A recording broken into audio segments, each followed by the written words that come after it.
Welcome to the Underground, the Steel City Underground, the black and gold standard for Pittsburgh Steelers coverage. Now, here's your host, Joe Kuzma. Hello, everyone, and welcome to another edition of the Steel City Underground podcast. My name is Joe Kuzma, and I'm joining you here following what was a very not so interesting game to watch. It was kind of what I was saying just a couple days ago when I did an impromptu preview of this game. The final preseason game between the Pittsburgh Steelers and the Carolina Panthers, the final week, the final preseason game. Now that the weeks have been trimmed down to 3, the Steelers played an extra one due to the Hall of Fame game.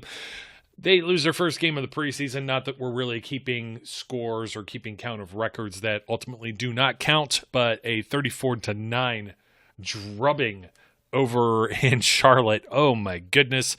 When I had this opportunity to just kind of look at this the other day, I was talking about some of the storylines coming in, and I got some comments, of course, about the quarterback position and some other comments about some other things. And basically, I'm not going to belabor this game too much. Just like Mike Tomlin said, he was looking for some varsity performances, and he got mostly a JV performance outside of the 2 punters, which was kind of funny. It was the only thing I really accosted because I really don't feel there's a punting battle. And I'm going to get into that in one moment because quite frankly, I'll get to it now. Presley Harvin, I believe, was drafted for a reason. He's cheaper, he's younger, he will continue to be cheaper and younger than Jordan Berry, who the Steelers have been looking to replace for some time. Jordan Berry, the reason he hasn't been released yet, I still think before he is, waiver wire priorities and such, I think a team may take a stab for him. Not everyone has a good specialist or good punter, and he's shown himself to be at least capable. And we all thought Brad Wing really stunk when Barry came on the scene, took his job. Steelers were still able to get, I think, a conditional 7th round pick from the New York Giants when they traded Brad Wing. So that's where I feel that situation lies. Of course, we know that the roster's got to be trimmed down here shortly. I believe the deadline here is Tuesday, August 31st, and 4 p.m., of course, is the official 4 p.m. Eastern time is, of course, the cutoff time for any of the NFL league transactions as such. If you remember, many years ago, Elvis Dumervil with the Denver Broncos, paperwork didn't make it in time. Fax machine I don't even know. Fax machine. They were still using a fax machine. It's only like not even 5 years ago, and a fax machine was still kind of obsolete. Kind of silly. That's how he ended up with the Ravens that year, was the whole transaction thing. But all the teams got to trim down from the 80 players they have now down to 53. And I'm here more or less to tell you about those sorts of things.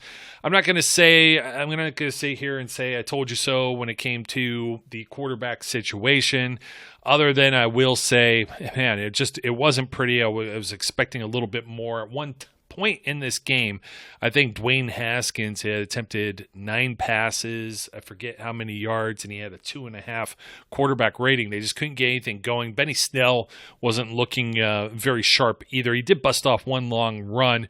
He was anywhere from like 4 yards carry then to 3.5, and we saw Josh Dobbs come in, turf toe, left the game, orchestrated the only 3rd down conversion sometime late in the 3rd quarter up until that point. For the most part, you had some of the offensive starters. You could see what it might look like. I know B.J. Finney may be a reserve role. Some people are saying, hey, Dan Moore's in there for Zach Banner.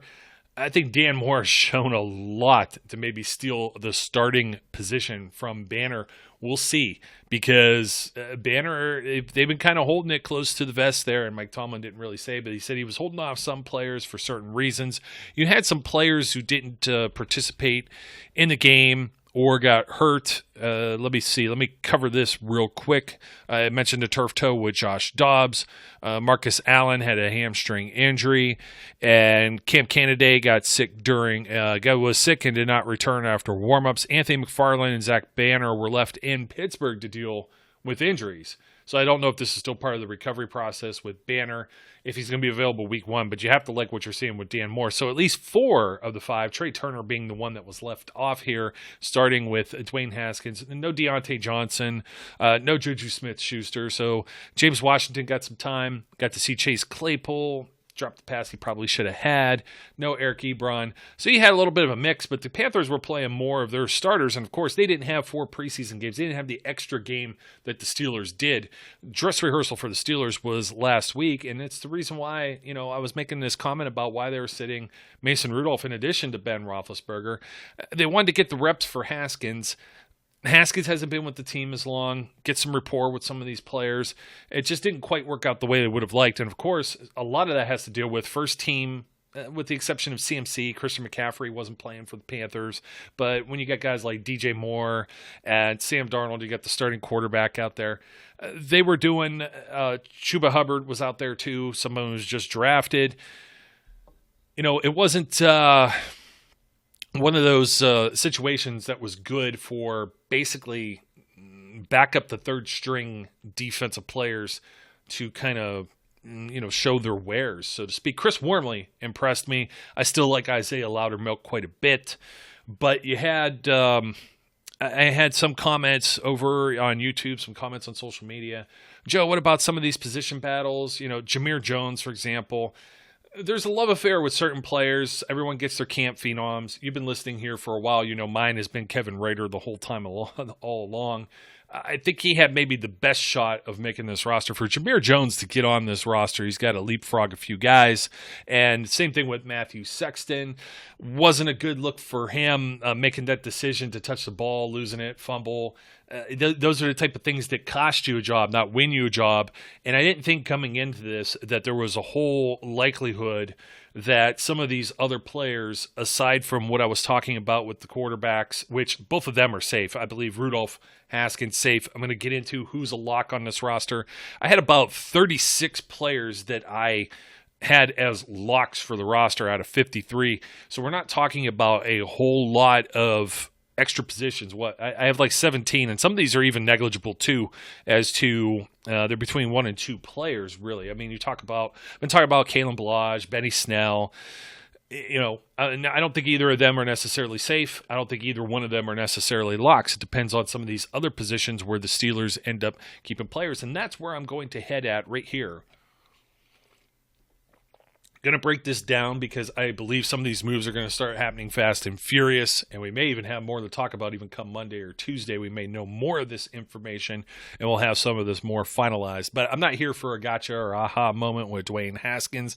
This could have easily happened with Rudolph. I've been mentioning all along, I want to see both guys succeed. I like both guys. I just always felt this entire time that it wasn't a battle for QB2. This was completely made up by people who were writing and talking about the Steelers, and even some that I do respect still felt, well, if Haskins had a strong performance on Friday night, that maybe he could leapfrog Mason Rudolph, but I think that's now a moot point from what we've seen. So I'm going to put that to rest. You got 3 quarterbacks. There's 4 right now. Josh Dobbs is going to be the odd man out, not because of the injury, not because of anything else, because the Steelers are only keeping 3 quarterbacks. A lot of NFL teams only keep 2. They don't even keep 3. They might have someone on the practice squad, but when there were smaller practice squads, nobody was keeping a quarterback on the practice squad. In the age of all this COVID pandemic stuff that's going on all around the league, around the world, and the different restrictions, you could see Josh Dobbs as a practice squad guy. I still think he offers some value, scout team, smart guy, film room, all that stuff. Dwayne Haskins, Mason Rudolph will continue to be developed. Maybe next year's the year that we actually have someone come out and say there's a quarterback battle. Again, it's not official as of right now on me recording this. It's just the way my gut feeling is, and I think some of the hype now has subsided. Again, I'm not a gotcha guy. Everybody, and I know I was getting teased. Thank you. I don't have your name right here, but I know we got in a little spirited conversation, a little sidebar here. Thank you for the comment, though. I didn't mention some of these other guys, and I was kind of rushing through some of the names, so now I'm going to go through some of it. It's just that you got 27 players that are getting cut here. I believe there's going to be 16 practice squad spots again if we're carrying over the COVID rules from the year before. When it was 10, even fewer of these players retained. And, of course, out of the 27, it doesn't mean that 16 will comprise all players that were currently in camp with the Steelers. There may be 1 or 2 that come from elsewhere that the Steelers have scouted either this year, the previous year, that end up getting released from other teams. So I have 3 quarterbacks, of course. You know their names: Big Ben, Mason Rudolph, Dwayne Haskins.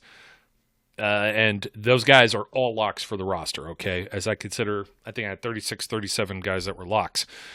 The running backs, there's currently 8 on the roster. There's going to be half of those. And I'm including Derek Watt as part of that. The pass that was thrown behind him, he tipped it.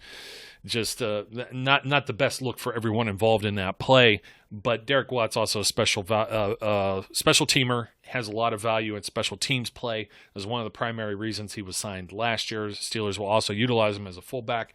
Going to be curious to see how much that actually happens. Randy Fichtner was not much a fan of using fullbacks. Steelers haven't really used fullbacks even back to Todd Haley. Would have a fullback and an H-back. So sometimes they would keep 5. And that's where I'm on the fence here. I think they keep 3 running backs and the fullback, Derek Watt. Derek Watt probably plays 5 snaps on offense. People are like, why is he on the roster? Because he does things on special teams. He's great in coverage. He's a solid tackler, et cetera, et cetera. And his name's Watt. You got to have more than one Watt. I think that's good luck charm there. Hopefully get TJ a deal here soon. Man, I really did think that was going to happen before all these preseason games were done. But who do I give the edge to? You've heard my rant. Well, obviously Najee Harris is going to be on here. Anthony McFarland Jr. entering his second year. They're not giving up on him right away. I don't think they're giving up on Benny Snell. But I'm not going to plant my flag there. I'm not going to say that is a sure thing. That is not a lock whatsoever. I think Kalen Ballage showed enough, and I'm not going to say Benny Snell getting some snaps ahead of Kalen Ballage and where Kalen Ballage was positioned in this final preseason game dictates what the team thinks about him. I think it dictates more that they know what they have with them. I don't know if they know that that's a good thing that they have or a bad thing that they have. It's more an indictment on Benny Snell being injured and not able to play. Got to see more out of Benny Snell. Got to get more snaps out of Benny Snell. Got to get his feet wet. He's got to practice. He's got to get in some game situations and game shape and everything else. He hasn't been out there. But I don't know if they give up on him. He's entering year 3. He's got 2 years left on his contract. Ballage, a veteran. I get it. I took some heat because, he played for the Dolphins. He played for the Jets. They were bad teams, bad offenses. Yeah, I get it. But there's players who've rose out of some of those situations. I mean, geez, Frank Gore was still doing whatever. We knew Lev Bell was going to go to the Jets and just be kind of bad, but Ballage was never kind of the featured, like spot starter type committees, things like that. You know what I mean? So it's hard for me to judge exactly. And I don't know how you scout that from the other teams. He did decently with the Chargers last year when called upon, although not the primary guy there full-time either. And that's kind of where he would fit in here too. A lot of the guys who talk about the Steelers, like myself, some of the guys on Steelers Nation Radio and such, the other podcasts that are out there, they really think that Mike Tomlin will go with a veteran guy as maybe a primary backup. But we were also talking whether or not Anthony McFarland's a primary backup. No, I think Anthony McFarland has specific packages for him. So he's not going to maybe be RB2 here. He's kind of just like an extra kind of guy who's going to fit into a defined role. And I don't know that he's necessarily a guy you hand the rock off to. That's either going to be Snell or Ballage. Do they keep them both or they just keep one? Because my odd man out here, obviously, Tony Brooks-James didn't help himself, in the game. Trey Edmonds been around for a long time. You haven't even really seen him, to be honest. And when you do, he's usually a special teamer. They've tried to even use him as a fullback. I've seen in camp. Jalen Samuels really feels like an odd man out here, and this is entering his final year. So I think this is a different situation than Benny Snell. I'm like, do they cut bait with Snell and Samuels at the same time?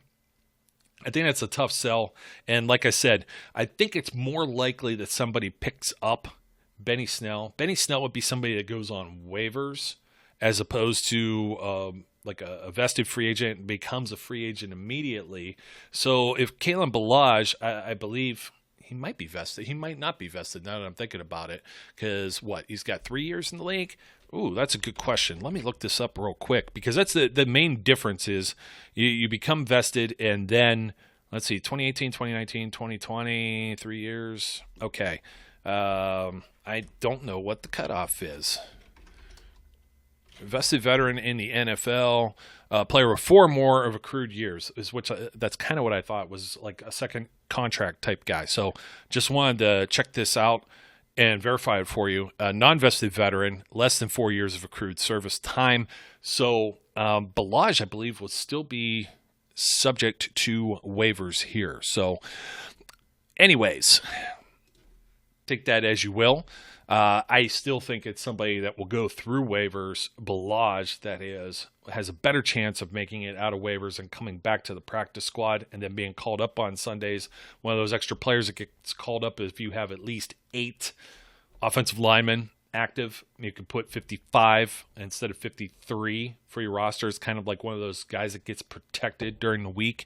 And with a 17-week schedule, that's why I'm still thinking maybe they keep extra running backs. They only keep 4 wide receivers instead of 5. They got to have somebody that is going to end up returning the ball. So I'm looking, where can they trim at here? And so I have 4 running backs. I'm going to get to the wide receivers here. Real easy. Chase Claypool, Deontay Johnson, Juju Smith-Schuster, James Washington, 4 out of the 5. Ray Ray McLeod, who was called Ray McDonald. This is what I was trying to get at. I got some of the Panthers radio feed while I was busy, and then I checked some of the replay during the latter part of this game. So I had like the only radio feed you could get on the XM radio. You pay for this stuff. You don't even get both teams. So I ended up with the Panthers feed while the game was going on, and then paused it, DVR'd it, and whatnot. And I'm just sitting here like Ray, they called him Ray McDonald and Josh Hobbs. Hobbs. And it was like Hobbs out of Fast and the Furious. The guy didn't correct it for a while in the game. Eventually he did. He called him McLeod. That was kind of funny. I wonder if anyone else heard that besides me. Drop a note in the comments. I was kind of chuckling at it. But I don't know that Ray McDonald McLeod here is necessarily a lock on this roster. He had been missing in action a little bit and was starting to lose some steam to Matthew Sexton, who I mentioned earlier, that kind of just botched, I think, his opportunity. I think he's still practice squad material. I liked Rico Bussey as well. I think Rico Bussey's a fine player, but are any of these guys wide receiver 5? Or maybe the Steelers go in a different direction? Man, it's just, I hate to say it like this, but it's just special teams. Now, Ray was something special last year as a kick and punt returner. And I think you could at least hang your hat on that.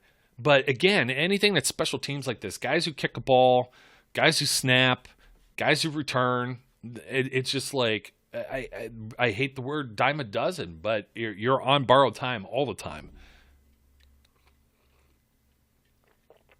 So I have 5 wide receivers. I have 3 tight ends. Flip a coin when it comes to Kevin Rader and Zach Gentry. I think Rader's the better special teamer. I think he's the better blocker. I don't know. Again, do they give up on Zach Gentry already too? It's another guy entering year 3. I thought he was far more improved than he had been. Eric Ebron and Pat Freiermuth are definitely the locks there. Marcus Baugh, not a chance really here. Maybe practice squad type guy. I think Rader would still be eligible for that because they keep changing all the practice squad stuff to where you can even have a veteran like Balaj on there. They had Wendell Smallwood last year, if you recall.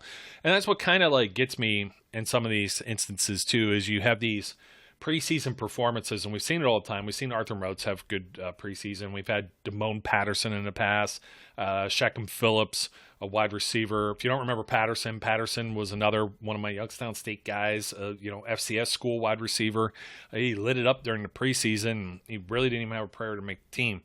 And then, which is unfortunate just because there were so many good wide receivers too. The Steelers just keep pumping them out. You have Tuzar Skipper. There's another guy. I took a lot of heat for that. That was like a year or 2 ago. He was like tearing it up. He wasn't getting any special team snaps though. He was getting some sacks here and there. I said it was level competition.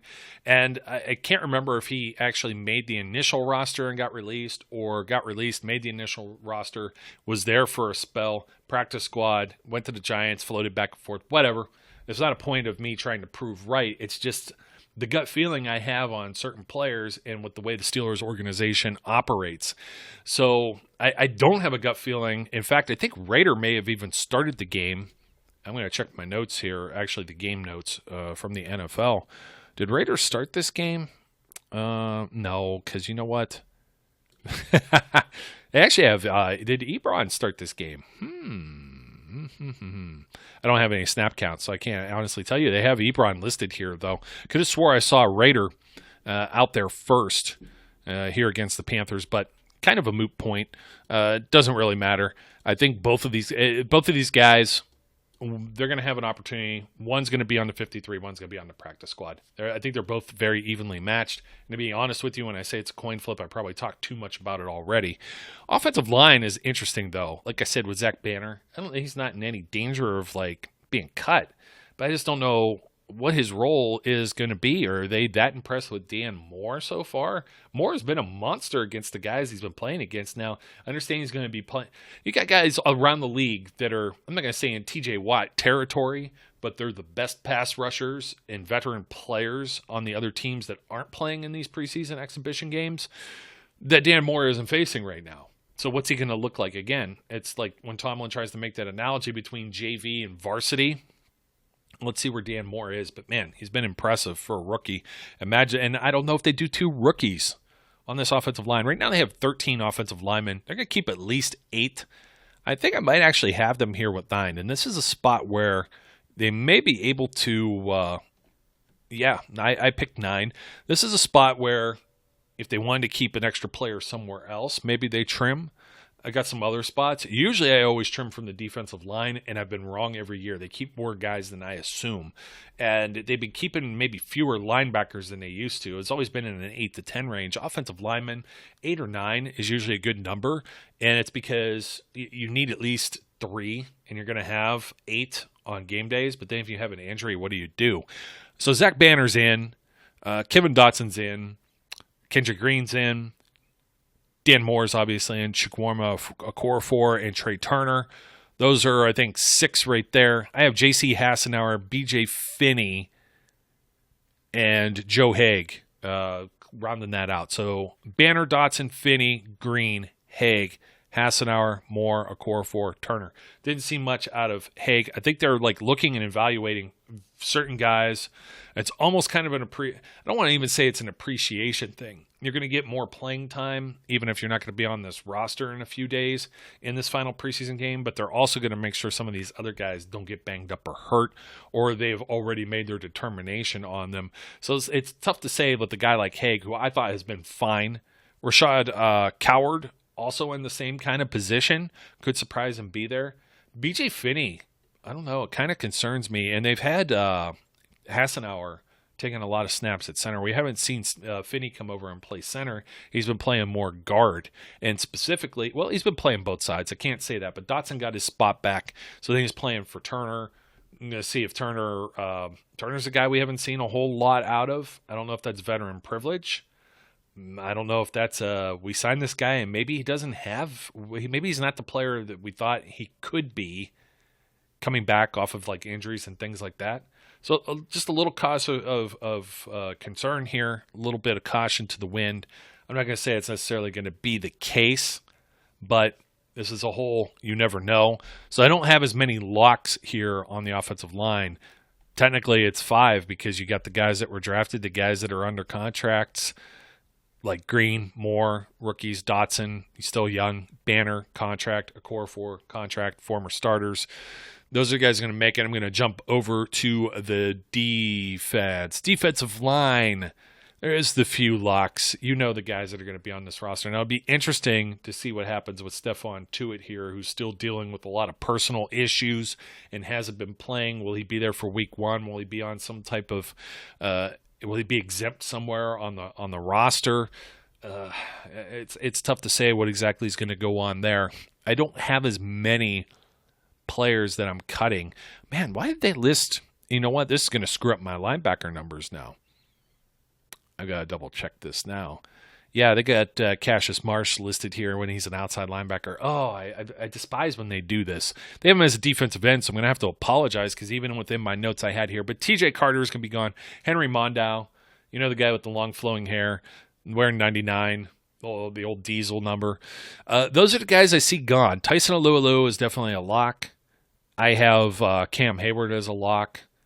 I have Stephon Tuitt and Chris Wormley. Those are my for sure guys here. Isaiah Loudermilk, I think, has done enough in being a 5th-round pick. If the Steelers moved up and got into the 5th round, to take him in the 5th round, I thinking he'd be of value to somebody else and stolen. I don't think he's going anywhere. I don't think there's any chance of that. I have Cassius Marsh in here screwing up my whole thing. We got to throw him with the linebackers. I have Isaiah Buggs and Carlos Davis both making it. And my main reason for this is the same thing I said before. I have been wrong so many times before when it comes to how many defensive linemen that the Steelers end up retaining. So let me see. How many do I actually have here without Cassius Marsh? I have 7. Usually I trim them down to maybe even 6. So we'll see. This is a spot that could be iffy. And if it is iffy, it's going to be between Buggs and Davis. I think Davis might be the guy, the low man on the totem pole. This may be one of these things where Buggs did just enough with that one run stuff in the game against the Panthers here that might have earned him a job. It's very highly likely. And it might be the only performance that really stood out to me otherwise, to be completely honest. I mean, Ray McLeod getting some of the garbage time at the end, it's good to see that, but it wasn't very sharp earlier in the game. The one laser beam, very sharp pass from Dwayne Haskins, by the way. Ray's got to stay in bounds. I understand that ball was a bullet, too, but you're in the NFL, man. These guys are throwing they're throwing fire, and you got to be able to catch that, and you got to be able to know where your feet are. I don't think either of his feet were in bounds.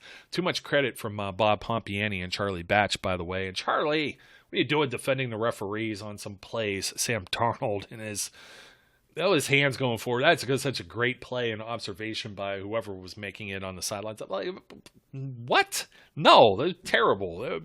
There was too much huddling. There was too much surface pad thing and calling the NFL headquarters and stuff. Just too much of that. I hope we don't see that in the regular season because, it's just god-awful. It makes me tired, just thinking about it. So there's your defensive linemen. I have the linebackers are going to be a very interesting bunch here because I think Marcus Allen is on the bubble. Sorry. Excuse me here. Oh, man. Got some itchy eyes going, and I don't know why. Had to get a little swig of water, and it's not helping me much there either. But aside from my crying, and I'm not crying tears for any of these guys that are going to be going pretty soon. Marcus Allen, I think, is a bubble player. They've been trying to find a role for him. There's just a logjam of guys here. And I mentioned Jameer Jones is one of the guys that would be cut. I think he's a practice squad guy, somebody they developed. Jamar Watson, he's barely played. I don't think he's really a practice squad guy at all. Devin Bush is obviously a lock. Alex Highsmith's a lock. Melvin Ingram they brought in as a lock. Buddy Johnson, I'm expected to see a little more out of him. When he's on the field, or Ulysses Gilbert, they haven't looked very sharp. But Ulysses himself, he's an odd man out. And there was a really odd quote by Pompiani at one point. He got to play a lot last year due to injuries. He came in for 2 games. He played a total of 33 snaps across those 2 games. He didn't even barely play in either of those games, maybe about a quarter of them each. Yeah, there were injuries, but he wasn't healthy himself to even play, where there was a lot of injuries at inside linebacker last year, if you recall. This is a guy that I think that they move on from just because he hasn't been healthy and able to stay in. I talk about not giving up on anybody. But who are you going to give up on instead? Who are you going to release instead? Is it going to be Buddy Johnson? Is it going to be Quincy Roach? I understand I'm mixing inside linebackers with outside linebackers. But for the case in point, we know who the starters are at these positions here.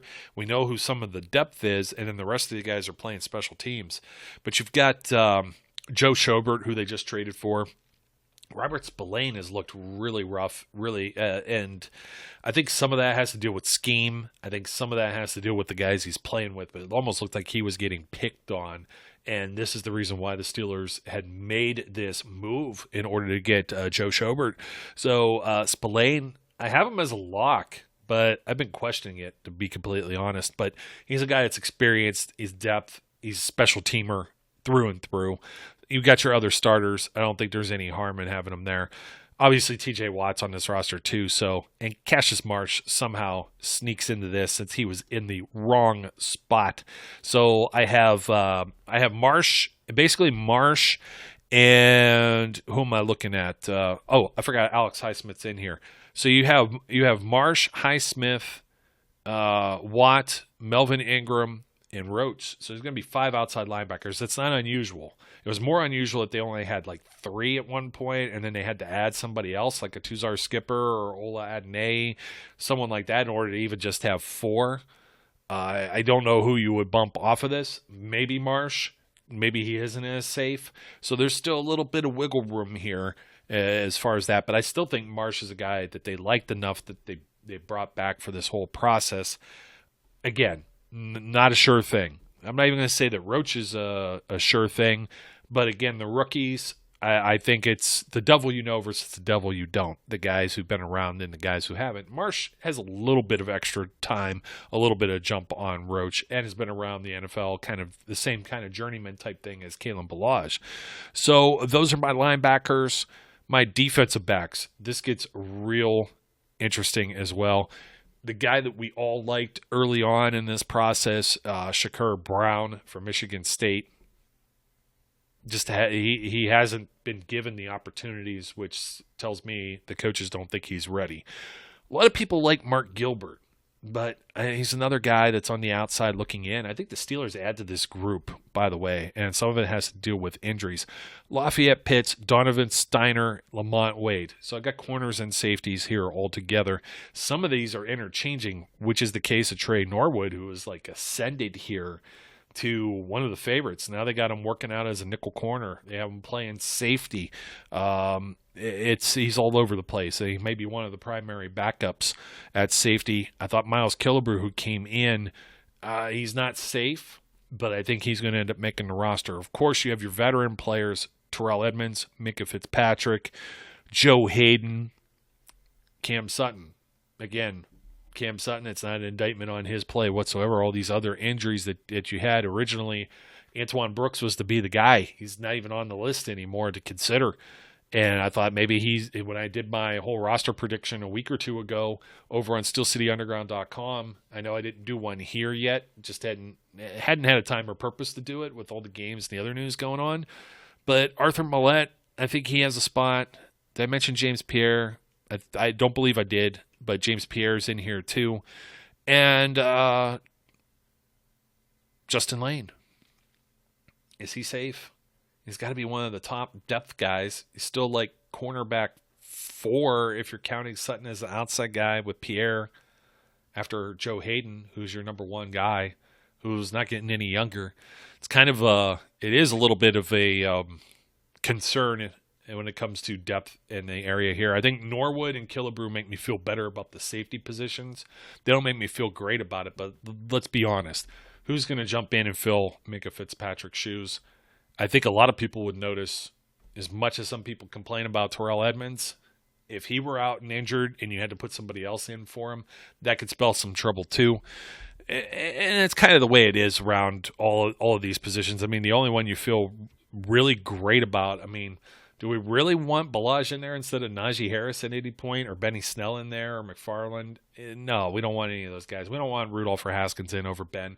It's the way it is. Wide receiver is stupid deep, and I think the outside linebacker rotation with Melvin Ingram, TJ Watt, Alex Highsmith, that not a full rotation, mind you. It's Ingram probably coming off the bench to spell either Highsmith or Watt.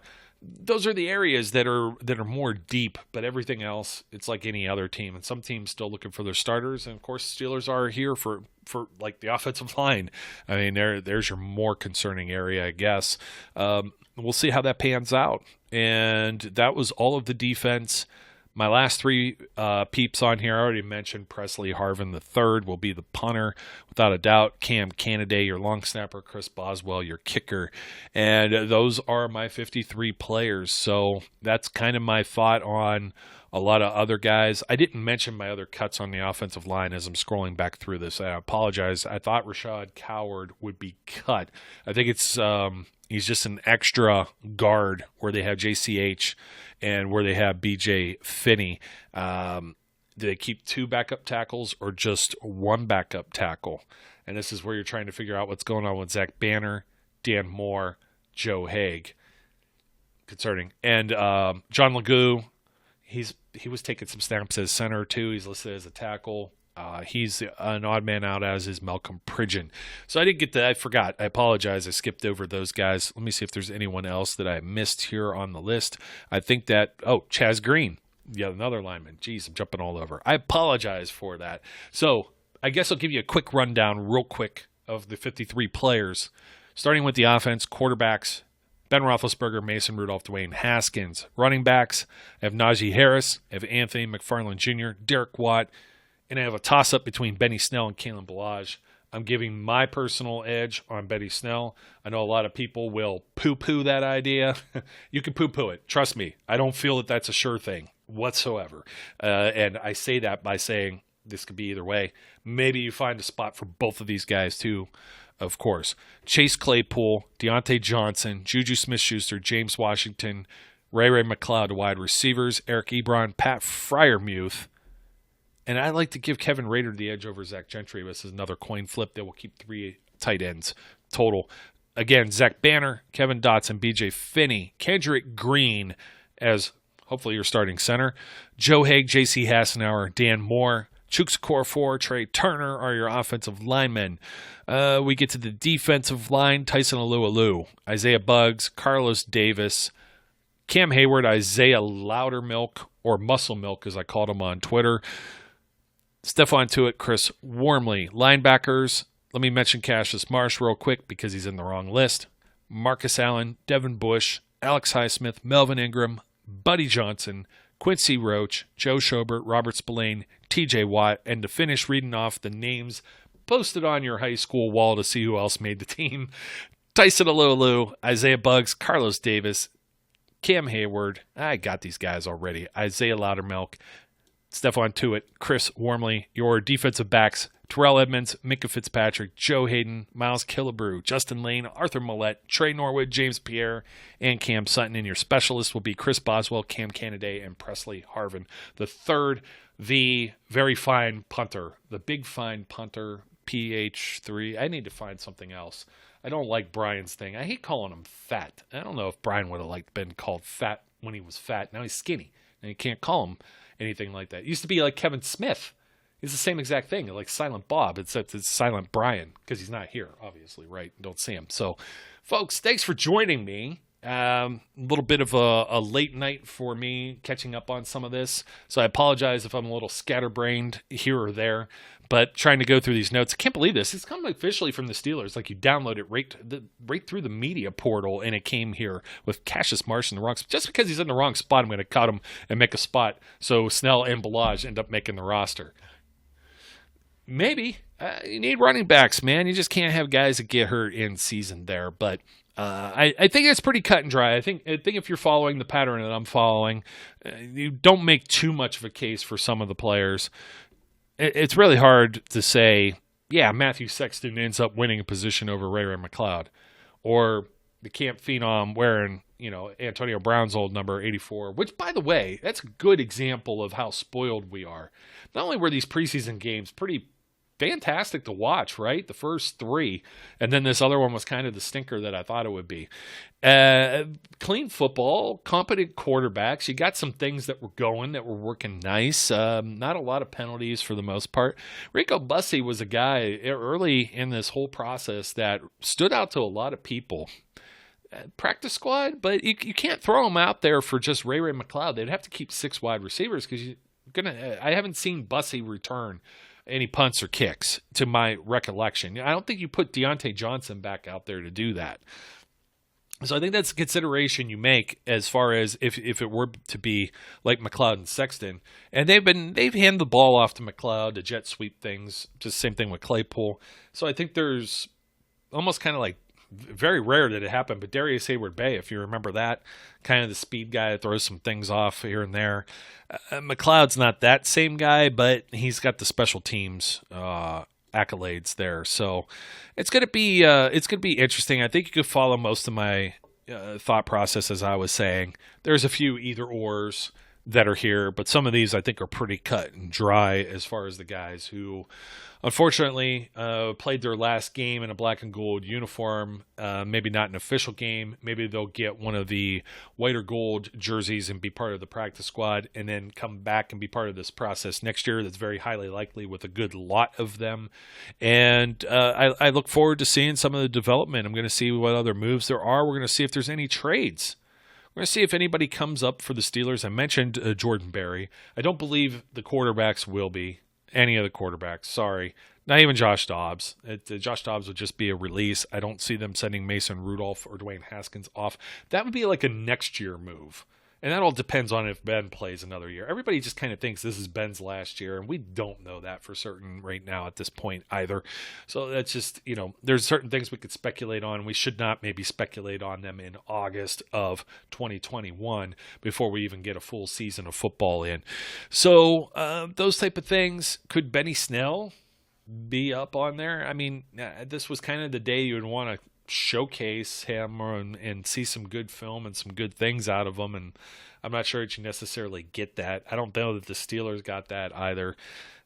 I know some people had talked about that initially, the LA Rams with Cam Akers getting hurt and maybe they were looking for a running back, but I don't know there's going to be a whole lot of movement. I don't think that there is a whole lot of players that hold a whole lot of value that teams are going to be willing to part with their draft picks for. One of the weird ones though, right? You saw Sean Wade go from the Ravens to the Patriots. What the heck?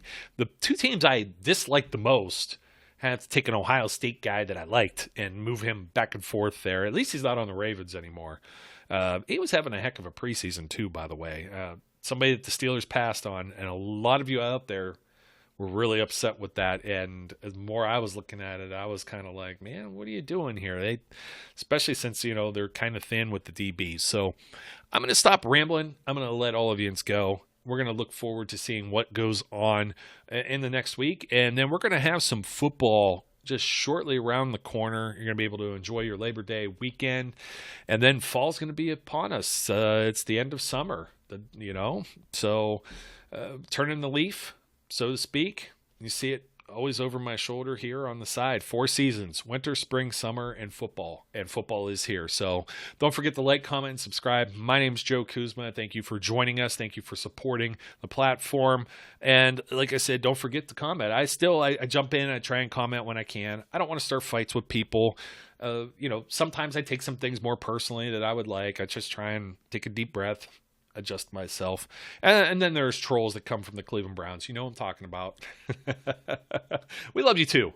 We still, not as much, but like the redheaded stepchild or whatever, we'll feed you if you come to the table. So appreciate you being here too. So I will sign off now. Once again, don't forget to like, comment, subscribe, rate the show if you can, and join us next time, shortly around the corner here, for the next Steel City Underground podcast. And until then, we encourage everyone out there to be safe, be good, and we'll catch you later.